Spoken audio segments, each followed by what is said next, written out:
ধৈর্য ধারণ করেছে, সবর করে ঢোক গিলেছে, সবর করে নিজেকে নিয়ন্ত্রণ করেছে, কোনো কষ্টে হাহুতাশ করে নাই, নাশুকুরি করে নাই, আল্লাহর কুফরি করে নাই, গালিগালাজ করে নাই, মুখ খারাপ করে নাই, ভাঙচুর করে নাই, নিজেকে নিয়ন্ত্রণ করতে পারছে, ধৈর্য ধারণ করতে পারছে, ধৈর্যের ঢোক গিলতে পারছে যে ব্যক্তি, এই ব্যক্তি সম্পর্কে আল্লাহ বলেছেন ইন্নামা ইউওয়াফাস সাবিরুনা আজরাহুম বিগাইরি হিসাব।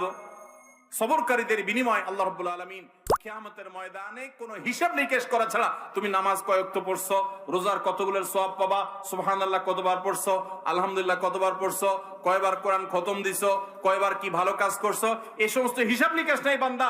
তুমি সারা জীবন সবর করেছো, সব ক্ষেত্রে সবর করেছো, আজকে তোমার দেওয়ার ক্ষেত্রে কোনো হিসাব নিকেশ নাই, বিনা হিসাবে আল্লাহ তাআলা ঢাইলা দিবেন।